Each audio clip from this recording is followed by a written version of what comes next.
A freak storm yesterday afternoon in South Trinidad left a trail of destruction behind. The UTT campus was the hardest hit, with estimated damage well over $10 million. 1,500 students have to be replaced, and it could take almost 4 months to replace equipment and repair the damage. Cameraman Ivan Tulsi was there, and we have more in this report.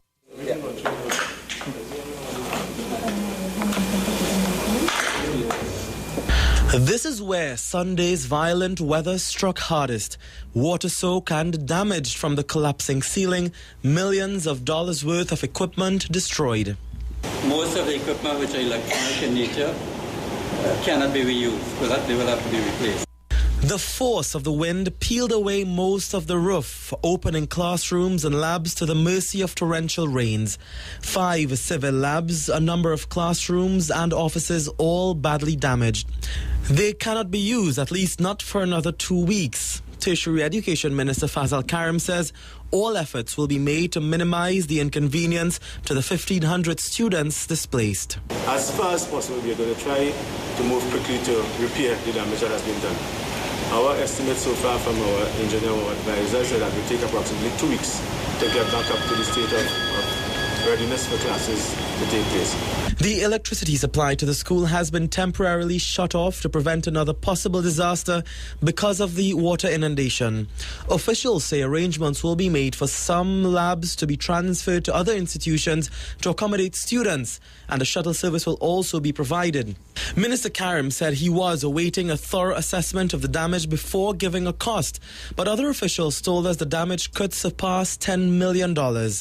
Meantime, the university has advised that students will be notified on Wednesday about the resumption of classes. I'm Kamal Georges reporting for CNC3 News.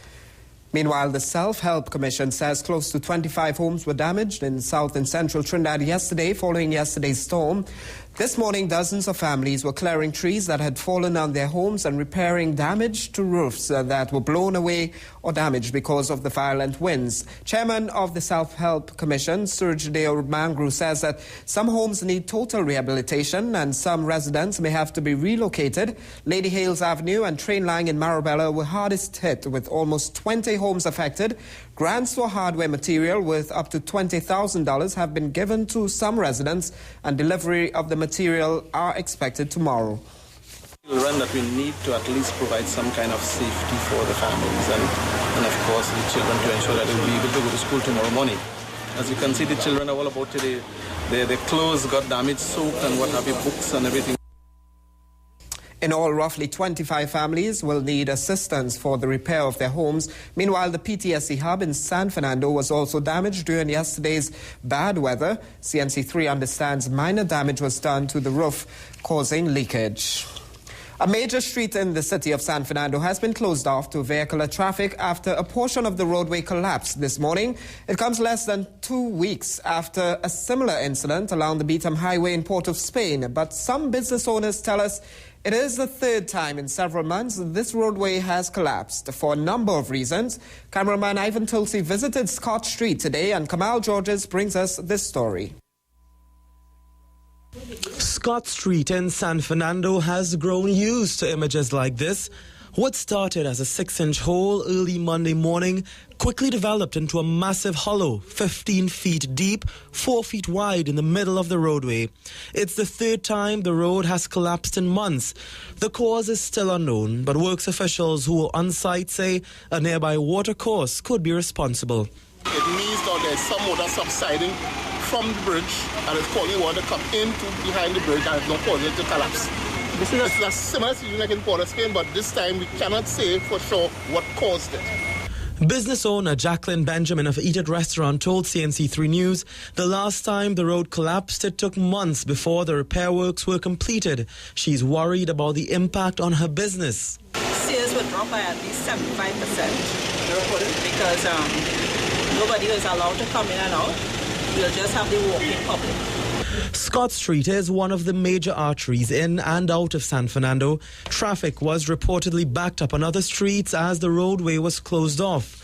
San Fernando Mayor Navi Miradali said this collapse underscores the need for an assessment of roads in the city to prevent a recurrence. We need to do an assessment of the roads in this country to see where there's, especially where there are sewer lines, how over the many years it has really caused the road to have problems. Mayor Miradali says the San Fernando City Corporation will fix the hole, but no time frame has been given for completion. A release from the Ministry of Works and Infrastructure on Monday evening advised that the roadway will be closed until further notice. I'm Kamal Georges reporting for CNC3 News. Teachers are back out on the job today after 2 days away from classes last week, which interrupted over 70% of the nation's schools. Tutor President Russell Jobe says teachers will work once their demands are met, and the Chief Personnel Officer does not stall on negotiations. Otto Carrington has more. Following 2 days of rest and reflection last Thursday and Friday, the nation's teachers were back in the classrooms on Monday. But Tutor President Russell Jobe is warning that last week's action may not be the last for this term, as teachers demand a resolution to the ongoing negotiations with the Chief Personnel Officer, Stephanie Lewis. If the Chief Personnel Officer continues to, with her stalling tactics, it means that we may have to take some more action or further action to move the process forward. Mr. Jobe concedes some headway was made when the union met with the CPO last Friday, and he's hoping that this trend continues. As I said, we have been there for 2 years and 10 months, and we have gotten to a point where we had to bring out our teachers and assure solidarity with the negotiating team to move the process forward. He admits using the external labor market to negotiate is rigorous, but he remains optimistic that the process will be fast-tracked.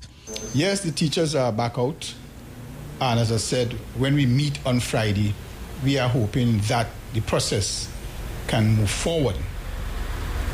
And of course, hoping that the Chief Personnel Officer will be very cooperative in this respect. The negotiating period on the discussion between the union and the CPO is for the period 2008 to 2011. I am Otto Carrington, reporting for CNC3 News. Word just in from the Prime Minister's office that former opposition Senator Mohammed Fazal Rahman has died. Senator Rahman was appointed a senator in the 9th Parliament. He first entered Parliament in December 2007 and debated bills including the Anti-Terrorism Amendment Bill of 2010, the Caribbean Court of Justice Headquarters Bill 2008, the Children's Authority Amendment Bill of 2008, the Family Court Bill of 2009, and the Integrity in Public Life Amendment Bill in 2009, among many others. The Office of the Prime Minister describes the late Senator Rahman as a good man and has extended condolences to his family. We go now to some positive vibes. Tonight's Positive Vibes segment is brought to you by Nescafe.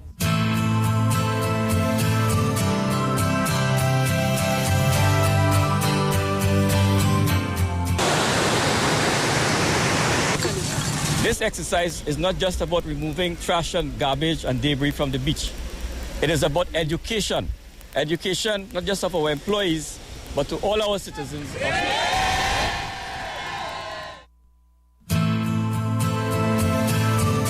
Tonight's Positive Vibes segment was brought to you by Nescafe. Cleanup operations there at the Manzanilla Beach. Well, it's time now for What You Saw, where we highlight the video and the photos you send us to the address news@cnc3.co.tt. We begin with some video from Jason of some flooding in Chaguanas last week. Jason says the footage was shot around SK Printers in Chaguanas, and he's pointed to the debris that most certainly would have contributed to the flooding. Then from Angelina of yesterday's freak storm in San Fernando, a tree fell on a vehicle on Point Repair Road. Angelina telling us luckily no one was injured. And finally from Ricky, who says this photo was taken along the Tasker Road in Princestown. Ricky says what a waste of signage as garbage is being thrown by the wayside, just neglecting the do not litter sign at the background.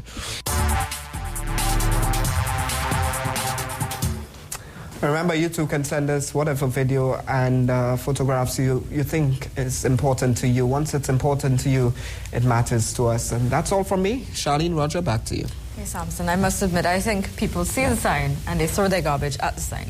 They don't. They're not ignoring it. They're seeing it and they're throwing their garbage at it because that's just how we are. Well, not we, but that's how a lot of people are. That's right. That. Okay, Samson, thank you very much. Let me remind you of tonight's Your Vote question. At this time, the question we're asking you to vote on tonight is: should government explain why there was no consultation with the legal fraternity on the proclamation of Section 34 of the Administration of Justice Act? So remember, you're texting your response to the number 2623. If your response is yes, you're texting the letter Y, and if it's no, the letter N. We'll give you an update on the voting after the Sportscast with Roger, and the final vote at the very end tonight. Let's move right across now to Roger Sand. He doesn't litter, but he has your Sportscast. Roger.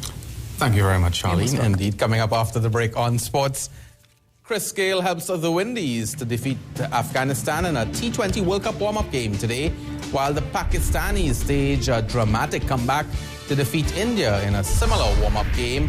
Trinidad Derby to be run next Monday, Republic Day. Also on that day, Justine Phillips rides at the King George V Park, and we'll meet an 88-year-old distance runner. It's all next.